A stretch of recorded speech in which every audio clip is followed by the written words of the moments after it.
Hello, I'm Jonasz Rewiński. Welcome on board the Eastern Express. And as always, I hope you enjoy the journey ahead.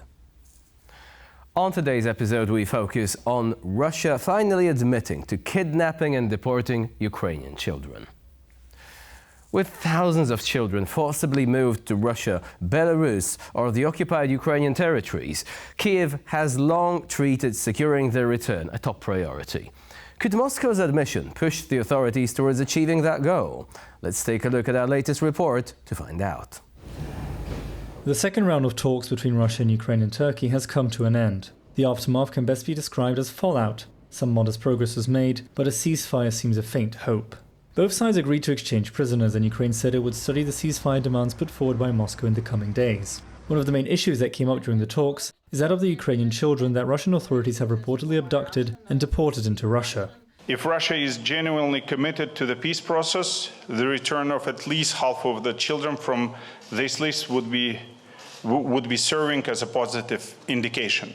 The Russian delegation called Ukraine's demands for the return of the children a show for childless European old ladies. It did, however, admit that it was a matter of, quote, a few hundred children.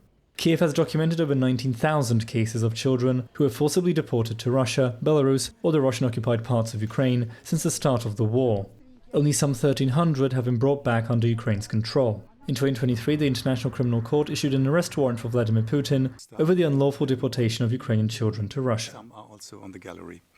And now we're zoning in on the East-splaining portion of our show.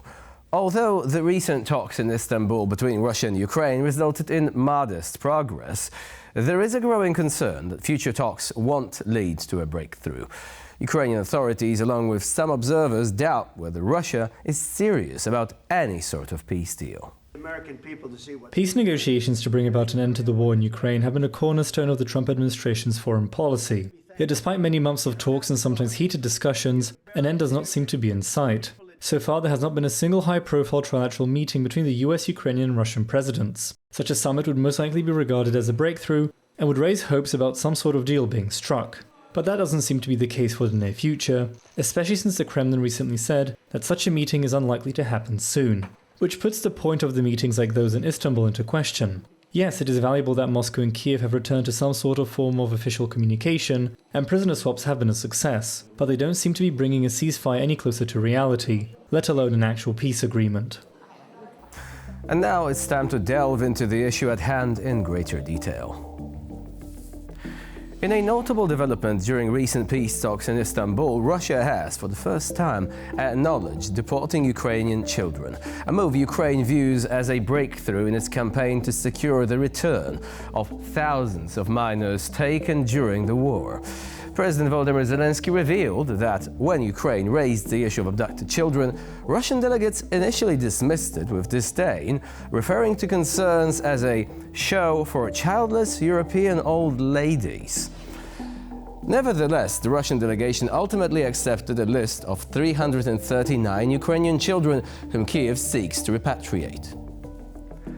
Though Russian officials deny large-scale forced removals, claiming only a few hundred were evacuated from conflict zones for their safety, the Ukrainian government has documented over 19,500 cases of illegal deportation to Russia, Belarus or occupied territories since February 2022. To date, just over 1,300 children have been returned. International bodies, including the International Criminal Court, have condemned these actions, issuing arrest warrants for Russian leader Vladimir Putin and Maria Lvova-Belova, Russia's Commissioner for Children's Rights, over their alleged roles in orchestrating the transfers. The Istanbul negotiations marked modest progress, according to Turkish mediators. While no ceasefire was reached, the talks advanced in humanitarian areas, particularly the potential return of children. Ukrainian negotiators emphasized that even the return of a portion of the named children would be a meaningful gesture. Although Russia insists the numbers are exaggerated, their admission signals a rare moment of acknowledgement. As Kyiv presses forward with its broader demands, the return of abducted children remains a core priority, underscoring the human cost of the conflict and the hope for tangible humanitarian outcomes amid stalled political dialogue. And now here to shed more light on the issue is Bogdan Nahailo, editor-in-chief at the Kyiv Post. Hello and welcome to TVP World. Greetings again. So let's talk about why Russia is actually taking away Ukraine's children first, because this is really all about the intentions, isn't it? And these intentions, finding out what they are, could also allow us to see into the mindset of the Russian leadership when it comes to its objectives regarding the war as such. Well, there's no secret that the Russians want to ethnically cleanse the areas that they have occupied. So on the one hand, they want to push out any pro-Ukrainian elements that might have survived there. But on the other hand, they want to take away young people because they're short of demographically of population themselves. They want to, on the one hand, reward in some cases some of the top officials and people who have supported the war effort, because we know that some of the children have been adopted, quote unquote, by senior officials at the top in the Kremlin. But on the other hand, they want to create new Russian citizens, suitably brainwashed and socialized. If you want Janissaries, you know, the Slavic population that was captured by the Ottomans and then made into crack troops for the sultans of that time. So, I mean, it's that, and it's weakening the social base of the Ukrainian nation, basically. What sort of numbers are we talking about in general? Because statistics do differ, but even the lowest of them are still staggering. Look, I think it's very hard to say exactly how many. Remember that some of the children have parents that are actively seeking them, but a lot of the children were apparently orphans who were taken from orphanages and so were regarded as fair game. So the Ukrainians put a figure of around 20,000 that they believe have been abducted. They say that around 1,000 have already been returned, particularly those with families. The Russians say this is nonsense, that they are not abducting children, they are rescuing children from war zones. The latest list that the Ukrainians have handed over in recent days to the Russians has, if I'm not mistaken, 339 names on it so far. So I think the Ukrainians are very busy trying to investigate and find names and find concrete details. The Russians are using the lack of details to say, look, this is not a big problem. We're simply rescuing children, etc. But the reason why the Russians are particularly angry about the Ukrainians using this issue is because the abduction of children figured very highly in the Hague's, the criminal courts in The Hague, branding Putin and the Russian ombudswoman as war criminals. So for them, it's a very, very sensitive issue, and they dislike very much that the Ukrainians keep playing this up. So at the lower end of the scale, we have the 20,000, and this is a number for which there is evidence. There was a higher number put forward by the project where operated in the US before being temporarily shut down and now due to be relocated. That project put the figure at around 35,000, I believe.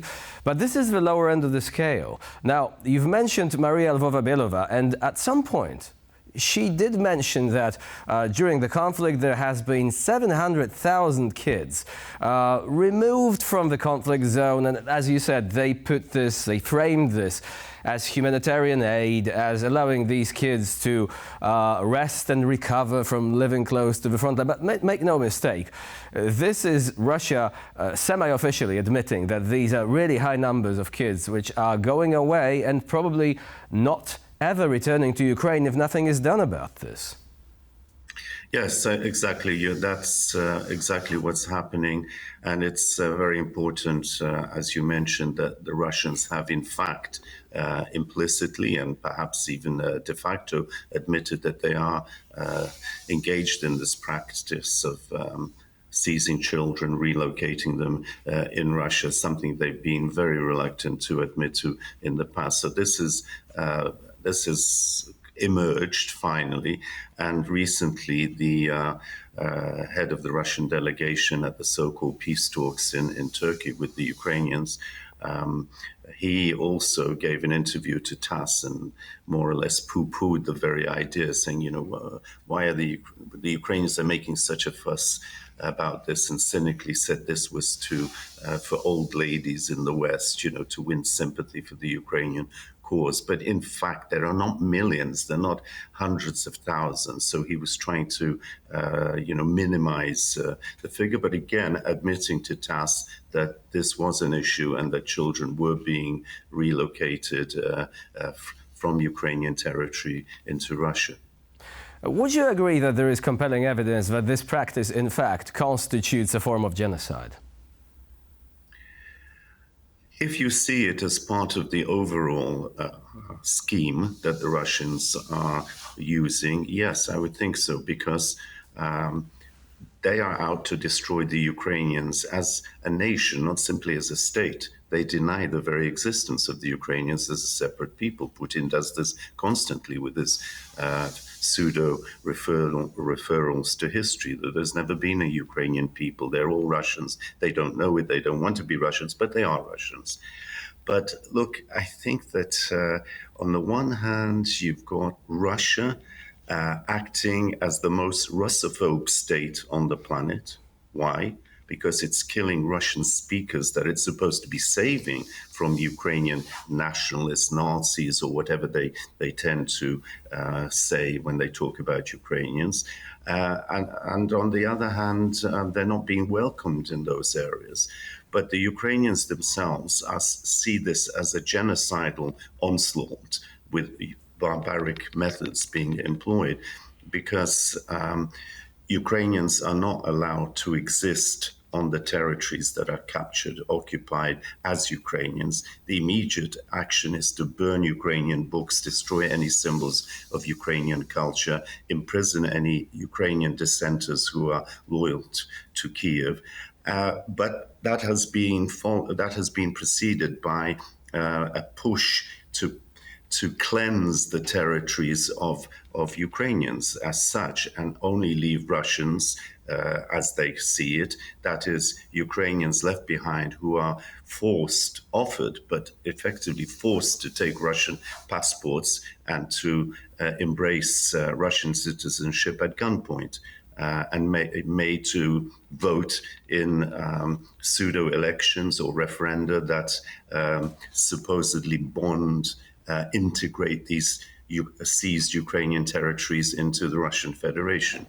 So yes, this is part of an overall scheme that the Russians are using. If you want, in a nutshell, it's genocide accompanied with a very destructive, shall we say, scorched earth policy in reverse. The Russians were famous once for scorching the earth, destroying everything that they were leaving behind for the enemy, particularly in World War II. But now they seem to have a tactic of scorching the earth as they advance, destroying Mariupol's other towns, cities in the Donbass, in the Sumy region, as if almost implicitly to say, well, okay, if it's going to be ours, but if it ever was to return to Ukraine, it's just going to be a very empty buffer zone in between perhaps the Ukraine supported by the West and us. So in the light of the available evidence, how can anyone still say that Russia is interested in peace?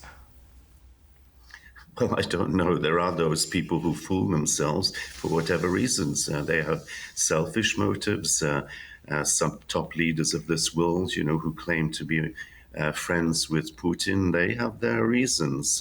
Egotistical, financial, whatever it is, whatever dirt the Russians may have on them as blackmail. There are many factors that could be involved. What is particularly disturbing is the present leadership in the White House, Trump's administration, who even today say, see no evil, hear no evil, and morally equivocate. Oh, it's just as bad. The poor Russians are dying, they're losing, and there are Ukrainians dying too, without ever mentioning, but who is the aggressor? Who launched the unprovoked attack? And who is occupying Ukrainian territory? And who is responsible for the destruction and the deaths? Not a word of that. I mean, I'm struck by the fact I've just seen overnight Kellogg, supposedly the special envoy of Trump for Ukraine. He's very disturbed that the Ukrainians hit Russian airfields deep inside Russia and destroyed some of their best airplanes capable of carrying nuclear weapons, because this escalates the conflict. This is very serious. It's escalation. But isn't escalation attacking Ukraine, violating the UN Charter, violating all the principles of international law, seizing objects like the Zaporizhia atomic power station, the largest in Europe, effectively holding it as a time bomb threat against Ukraine, but also Europe. And this is not factored in. So, yeah, very disappointing. And there's no rational reason for it other than to seek selfish personal motives behind it. So admittedly, escalation logic was something that also existed during the Biden administration and regrettably has been, it appears, carried over wholesale when it comes to the war between Ukraine, the victim, and Russia, the aggressor. Bogdan Nachalo was our guest today here on TVP World. Thank you very much for joining us and for sharing your insight. My great pleasure. Dziękuję bardzo. And now we're moving on to Eastern News Flash, a curated selection of all the other stories from the East that you really don't want to miss. Russia has been investing heavily into its ballistic missiles. Ukraine's military intelligence, or HUR, warns that Russian production of such weapons has increased by at least 66% over the last year. According to the report by HUR, Moscow's manufacturing has predominantly been focused on Iskander-M and Kinzhal missiles. The Russians are making between 60 to 70 units of the former and 10 to 15 of the latter per month. Current Russian stockpiles of these weapons are approximately 600 Iskanders and over 100 Kinzhals. This is a huge step up compared to the end of 2022, when the head of Ukraine's military intelligence said that Russia was almost out of Iskander ballistic missiles. This situation is particularly dangerous for Ukraine, as its own stockpiles of air defense missiles, such as those used by the US-made Patriot systems, have been dwindling. What's more, Kyiv also says that the Russians have outfitted their newest Iskanders with radar decoys and are making them use less predictable flight paths, which means that they are much harder to shoot down. The United States seems to be toughening its stance on Russia. The US Speaker of the House, Mike Johnson, has backed the Senate's bill to toughen sanctions on Moscow. So far, the Trump administration has been dragging its feet when it comes to cracking down on the Russian Federation. The winds may be shifting, however, as a bipartisan group of US senators recently said that they were ready to vote on a sanctions bill against Russia should peace talks between Kyiv and Moscow not see any progress. The bill foresees 500% tariffs on imports from countries that purchase Russian oil, petroleum products, natural gas, and even uranium. US House Speaker Johnson has publicly advocated for sanctioning Russia, quote, as strongly as we can. Donald Trump, meanwhile, has been hesitant to impose new sanctions on Moscow because he believes that a peace deal might be within reach. He has said, however, that he was prepared to act should Russia continue to stall talks. One of Russia's most recognizable oligarchs, Roman Abramovich, may be in trouble. The British government has threatened him with legal action over frozen proceeds from his 2022 sale of the Chelsea football club. The UK government may sue Russian billionaire Roman Abramovich in a move to unlock the proceeds from the sale. They would be used for humanitarian aid to Ukraine. Abramovich sold Chelsea for a record sum of $3.2 billion in May 2022 after he was sanctioned over Russia's illegal invasion of Ukraine. Back then, the British government pledged to use the funds exclusively for humanitarian purposes in Ukraine. The country's economic secretary has said, however, that it has not been possible to reach an agreement on the matter for Abramovich. According to a Reuters report, Abramovich wants the funds to benefit, quote, all victims of the war, and this disagreement has kept the money frozen in a UK bank account. And for this episode of Eastern Express, it's the end of the line. Please stay with us here on TVP World for more latest news and updates.